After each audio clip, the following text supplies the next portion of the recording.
Mas. Mas. Oh yalah, ada tamu toh. Panggil dari tadi loh Mas ini Mas. Oh iya toh. Oh, sini. Gimana Mas Una? Ada perlu apa Mas Una? Pasti ada perlu Mas. Oh ya. Apa kira-kira? Ada jauh kan. Ya. Ini sih tidak berkaitan dengan sih ya. Tapi saya ada perlu sama istrinya ya. Loh, kok bisa? Kok nggak sama saya? Soalnya ya apa ya? Saya rasa istrinya Masnya lebih menarik daripada jenengan Mas. Lah, gimana sih orang jauh-jauh datang kok nyarinya? Iya, saya jauh-jauh kesini kan karena mau nyari ketemu sama istrinya jenengan. Sebentar, sama istri saya tuh mau perlu apa? Ya nanti tak jelasin di dalam. Saya tak duluan masuk Mas ya? Boleh ya? Bentar ya? Loh, nak, yang punya rumah tuh saya. Nggih. Sebentar. Istrinya ada. Saya anter. Nuwun sewu. Saya yang punya Nggih. rumah. Siap Mas. Sebentar. Nggih, siap.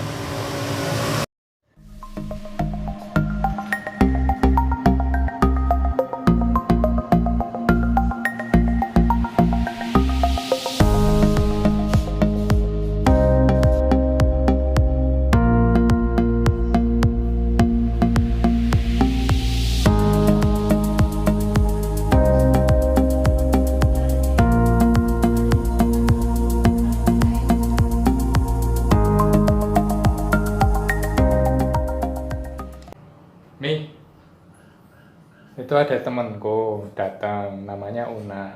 Dia mau ada urusan sama Mami, tapi ya nggak tahu urusannya apa. Cuma bilangnya pengen ketemu gitu aja. Gimana? Mau disuruh masuk apa suruh pulang aja? Sik toh. Orangnya ganteng nggak? Lah ya kalau urusan ganteng ya ganteng bojomu. Bojomu ini lebih ganteng. Ya wes, Iya. nggak apa-apa. Nanti kalau nggak ganteng suruh pulang aja ya. Oh ya. Saya ya tak panggilin ya. Oke.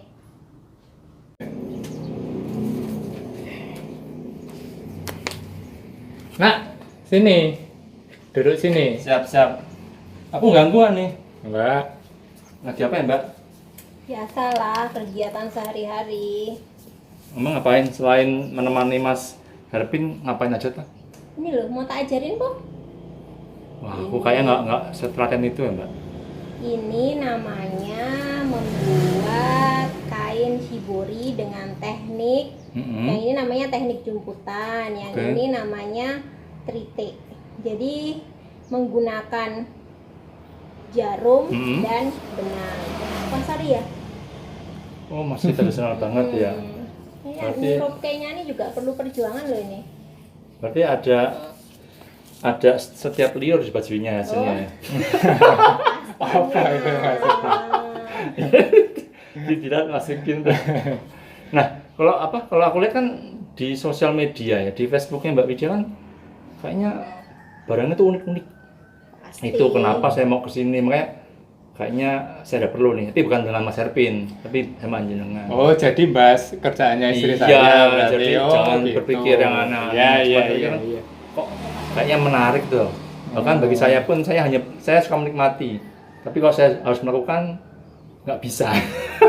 Nah, saya pengen tahu nih yang dikerjakan sebenarnya apa sih Mbak? Boleh. Ya ini saya membuat motif pada selembar kain yang masih polos, Nggih. masih putih. Saya berikan pola di sini dengan menggunakan spidol. Lalu saya berikan motifnya itu dengan menggunakan benang. Benang seperti ini dengan jarum. Lalu akan saya jelujur seperti ini. Oke. Jelujur, nanti saya serut seperti ini.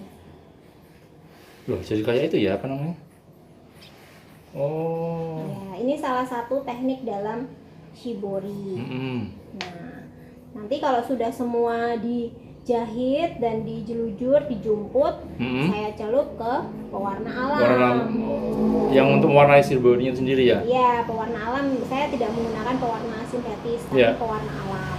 Kalau shibori sendiri sebenarnya apa sih? Apakah dia metode atau pewarnaan sih sebenarnya shibori itu? Kalau shibori itu dia metode dari Jepang untuk memberikan motif pada kain.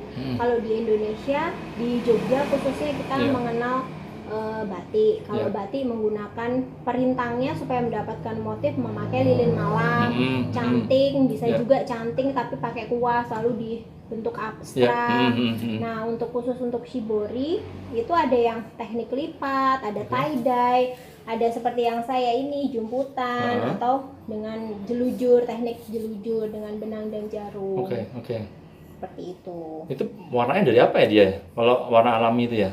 Kalau yang misalnya baju yang saya pakai nih biru, ini dari indigo dari daun nila. Tapi memang shibori warnanya kayak gitu semua ya modelnya ya? Enggak, Atau ada lagi? macam-macam kayak yang tadi waktu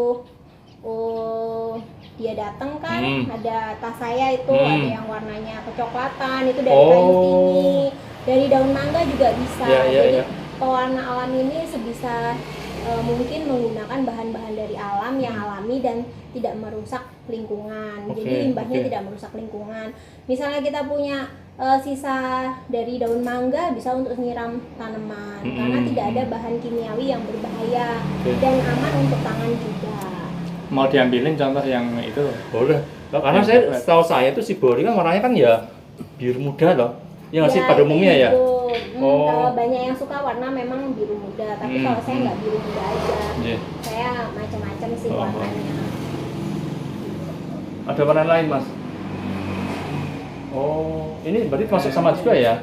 Ya, ini semuanya namanya shibori. Yang ini kan yang biru tadi daun nila, yang ini dari kayu tinggi, ada juga dari kayu mahoni. Ini prosesnya lama nggak sih sebenarnya? Lama ya, lebih lama daripada pewarna sintetis karena mengerjakannya tidak bisa cepat. Dari kain polos seperti ini kita harus treatment dulu, misalnya seperti direbus tawa supaya warna-warna alam ini lebih cepat masuknya karena tidak seperti pewarna sintetis biasa yang langsung meresap. Ini prosesnya agak lama dan harus telaten serta sabar. Kalau kita bilang waktu kira-kira berapa hari sih? Atau minggu mungkin ya, enggak? Hari atau apa hitungannya? Misal untuk membuat ini saya sedang membuat blus ini hanya separuh bagian ya, separuh bagian sebelah sini. Ini untuk pengerjaannya sendiri ini bisa memakan waktu sekitar 2 hari ininya aja. Iya. Nanti setelah itu mencelupnya. Seperti celup direbus ya? Enggak, itu waktu putih yang masih putih direbus. Nanti celupnya biasa kan, dicelup biasa, cuman tidak bisa cepat. Memang harus berapa kali, nanti belum dapat warna yang diinginkan, celup lagi. Nah, nanti sudah selesai itu kita angin-anginkan. Setelah benar-benar kering, baru dilepasin nih benang-benangnya. Benang lepasinnya harus hati-hati, kalau enggak nanti bisa robek. Dan ini butuh waktu yang tidak cepat juga, pelan-pelan semuanya. Jadi apa yang saya lakukan ini termasuk slow fashion. Ya, oke. Tapi pasti punya keunikan sendiri dong. Iya kan? Betul. Nah, dulu kok tertarik mengerjakan ini tuh kenapa sih? Awal mulanya gimana sih? Ya, kalau khusus shibori pewarna alamnya saya tertarik karena memang ini unik dan tidak banyak orang yang mau menekuni hal unik ini karena butuh kesabaran dan proses yang lama. Kalau orangnya tidak sabar, biasanya tidak telaten, biasanya males bikin seperti ini karena ini membutuhkan waktu yang tidak sedikit gitu. Betul. Nah, itu yang membuat saya tertarik pada shibori pewarna alam ini khususnya dengan teknik jelujur. Ini berarti sudah ditekuni sudah lama ya atau baru-baru? Kalau untuk ini shibori pewarna alamnya sekitar 2016 akhir dan mulai fokus 2017. Oh, kalau yang sebelumnya sebelum shibori? Sebelumnya saya memproduksi tas handmade rumahan itu memakai kain linen dari Jepang. Itu aja sih, belum terpikir untuk memakai. Berarti dulu itu cuma hobi aja ya waktu ngerjain itu ya? Ya, hobi yang kebetulan banyak yang pesan dan efek sampingnya membahagiakan. Ya, dari hobi jadi duit. Iya, kurang bahagia apalagi lah. Tapi apa namanya? Ya saya bayangin juga kalau saya mengerjakan ini pun ya, bayangannya udah berat duluan sebenarnya. 2017 berarti mulai ya. 2017. Untuk Hibori Hibori sendiri. pewarnaannya. Berarti benar-benar terjun total mengerjakan ini tuh memang sejak 2017 itu atau sebelumnya? Kalau untuk hanya hobi saja itu hobi benar-benar fokus hobi craft itu mulai dari 2009 akhir. Waktu itu saya mulai berpikir untuk resign untuk 2009 akhir. 2009 menuju 2010. Kan mau menikah nih sama dia. Karena dia pindah-pindah, saya harus berpikir bahwa saya nih nanti gimana, saya harus ngelamar ke sini, ngelamar ke sana, pindah-pindah itu kan butuh tenaga. Nanti kalau saya udah punya anak, saya nitipin anak saya ke siapa? Karena kami akan dirantau. Saya berpikir saya harus melakukan sesuatu di rumah ya biar nggak bosan. Saya cari apa gitu.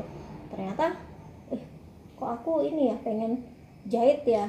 Terus jadi pulang kantor itu belajar pakai itu tangan. pengen karena sendiri atau ada ibu atau bapak yang sudah terjun di sini itu sih? Ya bakat mungkin ya. Ibu saya memang bisa menjahit, tapi waktu masih serumah dengan ibu saya tidak tertarik untuk menjahit karena kan buat zaman kita remaja menjahit itu kan kurang nggak gaul gaul gitu lah. Funky zaman dulu ini. Padahal kan di SMP SMA ada pelajaran menjahit. Gitu kan. Saya ngalamin kok itu. Iya. Padahal itu kan sebenarnya hal yang menarik, tapi mungkin ada salahnya di sistem sekolah kita juga tidak mengenalkan profesi-profesi yang tampaknya minor itu. Kan dulu kalau zaman dulu cita-cita apa?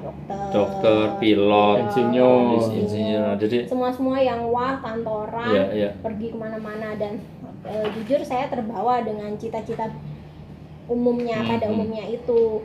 Sedangkan lucu lagi karena saya kalau nulis di CV melamar kerjaan ya saya jawab hobi saya itu crafting dan itu tidak saya sadari bahwa itu sebenarnya ya akan menjadi pekerjaan saya sekarang ini. Betul. Meskipun ya karena itu mungkin di dunia usahanya juga nggak nyambung ya. Jadi orang kamu mau ngamar jadi apa crafting ya nggak berhubungan. Ya itu sebenarnya aneh. Nah kemudian kalau barang-barangnya yang sudah dibuat tuh apa aja sih? Kalau saya lihat tas ya, kemudian pernak-pernik yang lucu-lucu itu tuh, itu sebenarnya diproduksi banyak atau terbatas sebenarnya? Terbatas sih, karena kan ini aslinya dari hobi saja biar nggak ngelangut, biar ada ini kerjaan. Terus bagaimana saya membiayai hobi saya? Tentu saja kan saya harus ada uang yang dipakai. Bagaimana biar nggak mengganggu urusan uang belanja gitu kan? Ada yang harus saya jual nih, dan ternyata tanggapan dari temen terus getok tular itu banyak gitu kan. Jadi nggak sadar itu berkelanjutan. Jadi saya karena saya seorang yang senang crafting, jadi nggak hanya Shibori ini, jadi saya punya ide apa nanti saya tuangkan, terus saya bikin ini itu macam-macam. Berarti ide-idenya tuh muncul tiba-tiba atau melihat suami dapat ide gitu atau gimana tuh? Nggak mungkin ya berarti, atau anak-anak mungkin kan? Ide itu muncul dari mana sebenarnya sih? Apa ya? Sebenarnya saya misalnya melihat apa ya? Aduh ada perca nih, diapain dia? Terus saya buka misalnya referensi di internet gini, oh bisa dibuat kayak gini, tapi dengan kekasan saya, keunikan saya pakai kain Shibori. Jadi gitu nanti muncul ide, oh saya bisa kayak buat jadiin barang-barang unik lain gitu. Seperti itu sih. Jadi saya nggak terlalu melihat pasar mereka lagi ngetren apa, saya justru nggak terlalu. Berarti nggak latah ya? Biasanya kan banyak orang latah tuh, lagi tren ini baru gawe buat bikin ya kan? Saya agak membatasi mengikuti tren. Jadi kalaupun saya mengikuti tren, misalnya saat ini bikin masker ya, oke, saya bikin masker tapi mungkin dengan kain Shibori. Mungkin hanya sedikit orang yang membuat hal tersebut karena jarang yang bisa membuat Shibori dan bisa menjahit. Oke. Berarti, tapi kalau pasarnya sendiri itu sudah ada belum sih, atau karena yang dikerjakan kan memang apa ya, di luar kebiasaan ya, karena orang lagi apa bikin. Tapi kalau kita membuat sesuatu tetapi itu berdasarkan pada keinginan kita, kalau orang-orang di luar tuh bisa menerima nggak sih? Maksudnya ada pasarnya sendiri nggak sih? Ya selama ini ada sih ya, saya bisa tetap ada di ruangan ini, masih bisa bekerja ya karena ada yang menikmati karya-karya saya Oke. gitu.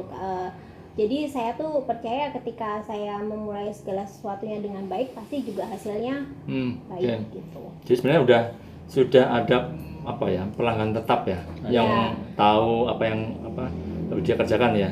Mungkin saya nggak terkenal, nggak sampai pengikutnya nggak sampai banyak, tapi ya puji Tuhan so far setiap bulan selalu ada continue gitu, jadi tidak membuat saya mandek gitu. Oke. Tapi yang menjadi menarik adalah hasil karya itu terbatas. Ya terbatas. Paling banyak berapa tahun pernah bikin secara kuantiti? Produk yang sama maksudnya? Produk yang sama. Nggak bisa ini ya, karena rezeki itu kan walaupun udah ditargetkan ya, saya mungkin per bulan misalnya bisa bikin berapa puluh tas gitu kan. Tapi pernah juga ada tiba-tiba dari dinas dia tiba-tiba minta tas 500 dari Shibori. Ya saya kerjakan, tapi misalnya nanti bulan depan hanya misal 20 gitu. Ya jadinya ya diterima aja. Nggak pernah saya targetkan, saya belum jadi pebisnis yang sebenarnya.